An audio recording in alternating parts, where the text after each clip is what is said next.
एक गांव में एक चुड़ैल का साया था जिससे उस गांव के लोगों की जिंदगी ही बदल गई। आइए देखते हैं कि गांव के लोगों के साथ क्या हुआ था। एक दिन गांव की 3 औरतें, जिनका नाम श्यामा, रूपा और सपना होता है, आपस में बैठकर बातें कर रही होती हैं। अरे रूपा बहन, मैं तुम्हें क्या बताऊं, मेरी सास ने तो मेरा दिमाग खराब कर रखा है। अगर मेरा बस चले तो मैं उसकी जान ही ले लूं। अरे क्या हुआ श्यामा बहन, इतना गुस्से में क्यों हो? शांति मौसी ने क्या कर दिया? हाँ तुम घर में अकेली हो ना, इसीलिए इतने मजे से रहती हो। हमसे पूछो जिनकी सास है, एक तो खाती हैं इतना, रोटी बना बना कर मेरे तो हाथ ही थक जाते हैं, ऊपर से हर काम में कमियां निकालती हैं। सही कह रही हो श्यामा बहन, मेरी कहानी भी कुछ कुछ तुम्हारी तरह ही है। मैं तो जरा सा अपने मर्द के साथ बैठ क्या जाऊं, पता नहीं कहां से बुढ़िया को खबर मिल जाती है, वहीं आकर सर पर खड़ी हो जाती है।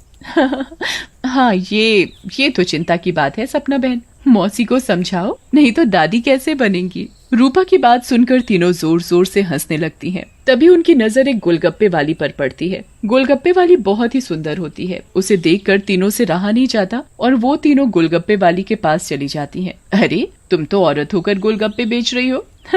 ये तो पहली बार देखा है। अरे तो बहन, इसमें बुराई क्या है, कौनो गलत काम थोड़ी ना कर रहे हैं, मेहनत कर रहे हैं। वैसे आप लोग खाओगे गोलगप्पे? बातें तो बहुत अच्छी बनाती हो, चलो देखते हैं गोलगप्पे कैसे हैं।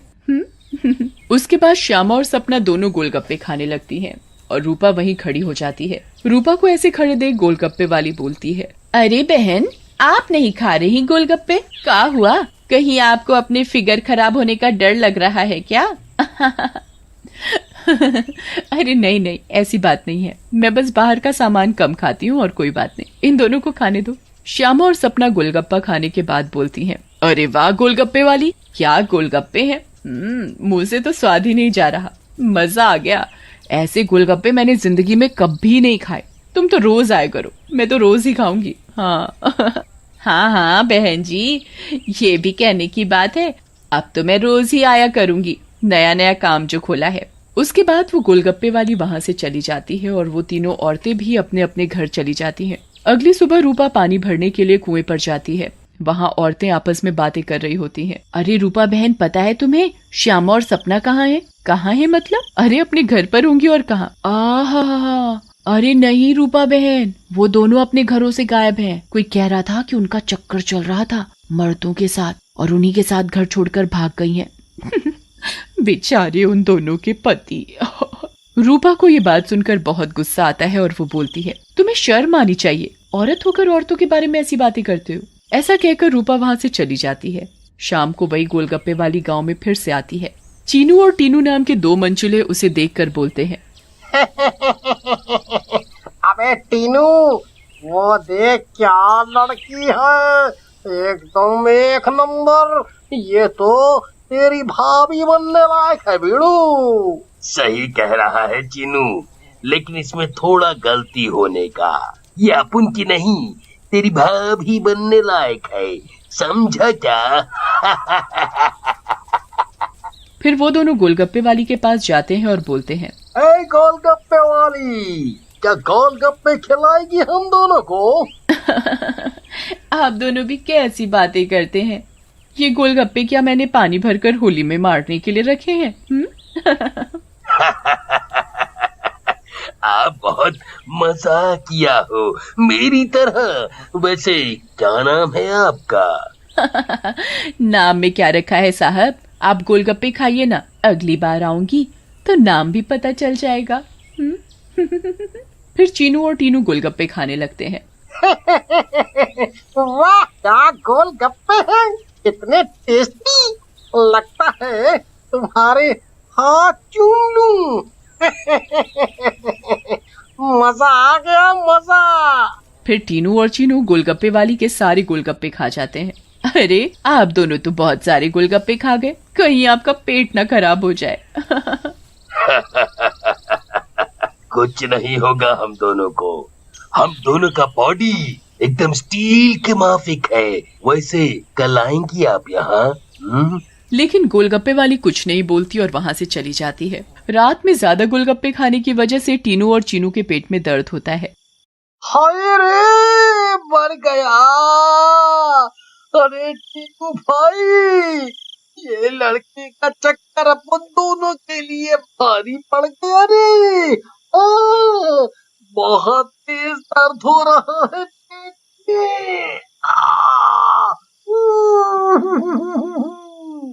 सही बोल रहा है भाई, अपन के पेट में भी बहुत गुड़गुड़ गुड़गुड़ सा हो रहा है और टॉयलेट तो कई बार होकर आया। मर गया रे, फिर से आ गई। टीनू और चीनू दर्द के मारे पेट पकड़कर बैठे होते हैं। तभी वो गोलगप्पे वाली उनके पास आ जाती है और बोलती है, क्या हुआ मेरे आशिकों, ऐसे क्यों बैठे हो, पेट में दर्द हो रहा है क्या? तुम्हें पता था क्या मिलाया है तुमने इसमें, बताओ। लेकिन तभी गोलगप्पे वाली चुड़ैल के रूप में आ जाती है। उसे ऐसे देखकर टीनू और चीनू दोनों घबरा जाते हैं और भागने लगते हैं। ये क्या हो गया अपन लोगों के साथ? हम तो परी समझ रहे थे, ये तो चुड़ैल निकली। अब हम क्या करेंगे? भागो रे भागो, अपनी जान बचाकर भागो। अब हम क्या करेंगे? करेगी तो ये चुड़ैल, अगर हम यहाँ से नहीं भाग पाए, इसलिए भागो यहाँ से। लेकिन चुड़ैल उन दोनों को पकड़ लेती है और मार डालती है और वहाँ से चली जाती है। इसके बाद तो मानो ये रोज की बात हो जाती है। रोज वो चुड़ैल गोलगप्पे वाली बनकर आती और गोलगप्पे खिलाकर रात में लोगों को मार डालती। इन सब से गांव वाले बहुत परेशान हो जाते हैं और एक दिन पंचायत बिठाते हैं। पंचायत में रूपा भी जाती है। अरे भाइयों, गांव संकट में है, हम सबको मिलकर इस समस्या का समाधान निकालना पड़ेगा, नहीं तो एक एक करके पूरा गांव ही खाली हो जाएगा। तभी रूपा का पति दीनू बोलता है, लेकिन सरपंच जी, हमें तो कुछ पता नहीं है कि ये सब कौन कर रहा है, या लोग अपने आप घर छोड़कर जा रहे हैं।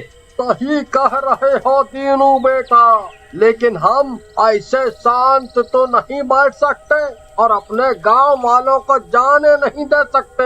हमें कुछ तो करना ही होगा। हाँ। फिर पंचायत में कोई भी फैसला न निकलने पर सभी गांव वाले अपने अपने घर चले जाते हैं। उसी दिन दोपहर में चुड़ैल फिर से गोलगप्पे वाली का भेष बदलकर गांव में आती है। रूपा उसके पास जाती है और बोलती है, अरे गोलगप्पे वाली, जरा गोलगप्पे खिला दे, सुबह से मन खराब हो रहा है, शायद चटपटा खाने से ठीक हो जाए। लेकिन तभी उसकी नजर गोलगप्पे वाली के पैरों पर पड़ती है। गोलगप्पे वाली के पैर उल्टे होते हैं। रूपा ये देखकर समझ जाती है कि हो न हो ये इसी का किया धरा है। रूपा सब समझने के बावजूद गोलगप्पे खाने लगती है और खाकर वहाँ से चली जाती है और दीनू के घर में जाकर सारी बात बताती है, जिसे सुनकर दीनू बोलता है, तुम पागल हो गई हो क्या रूपा? अगर उस गोलगप्पे वाली पर तुम्हें शक था तो तुमने गोलगप्पे क्यों खाए और अपनी जान जोखिम में क्यों डाली? मैंने अपनी जान जोखिम में नहीं डाली, तुमने एक बात पर ध्यान नहीं दिया। गांव में जितनी भी लाशें मिली हैं वो सिर्फ आदमियों की हैं, एक भी औरत की नहीं है। इसका मतलब ये है कि ये चुड़ैल अभी सिर्फ आदमियों को मार रही है। लेकिन रूपा, फिर भी औरतें तो गायब हो रही हैं और वो चुड़ैल निकली तो तुम उसका मुकाबला कैसे करोगी? हम औरतों में बड़ी शक्ति होती है, हम अगर अपनी पर आ जाएं तो किसी को भी अपने बस में कर लें। ये तो एक चुड़ैल है, इसे मैं देख लूंगी। तुम चिंता मत करो। फिर रूपा और दीनू अपने कमरे में सो जाते हैं, लेकिन रूपा की चिंता में दीनू को नींद नहीं आती और वो आंख बंद करके लेटा रहता है। रात में चुड़ैल उन दोनों के कमरे में आती है और रूपा को यूं आराम से सोते हुए देखकर हैरान रह जाती है। ये औरत तो वाकई बहुत निडर है, क्या मत सो रही है, लेकिन आज के बाद डरेगी। ऐसा कहकर चुड़ैल सोती हुई रूपा को उठा लेती है और जंगल की ओर चल पड़ती है। दीनू भी चुपचाप चुड़ैल का पीछा करने लगता है। चुड़ैल एक गुफा के सामने पहुंचकर रुक जाती है और गुफा को खोलती है।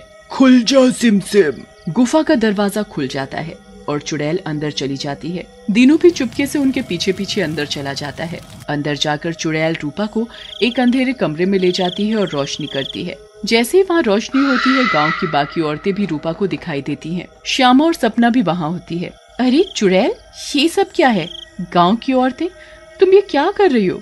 लेकिन चुड़ैल कुछ नहीं बोलती। रूपा बहन, ये चुड़ैल पूर्णिमा के दिन हम सब औरतों की बलि देगी, बचा लो हमें। ये बचाएगी तुम्हें। इसकी जान तो खुद खतरे में है। तभी वहाँ दीनू आ जाता है और बोलता है, रूपा की नहीं चुड़ैल, बल्कि तू खतरे में है। दीनू सब औरतों को जलती मशाल दे देता है। चुड़ैल, तूने हमको और गांव वालों को बहुत परेशान किया है, गोलगप्पों की कसम, तुझे छोड़ेंगे नहीं। ऐसा कहकर औरतें चुड़ैल के ऊपर मशाल डाल देती हैं और चुड़ैल जलने लगती है। मुझे जाने दो, छोड़ दो। लेकिन चुड़ैल थोड़ी ही देर में जलकर भस्म हो जाती है।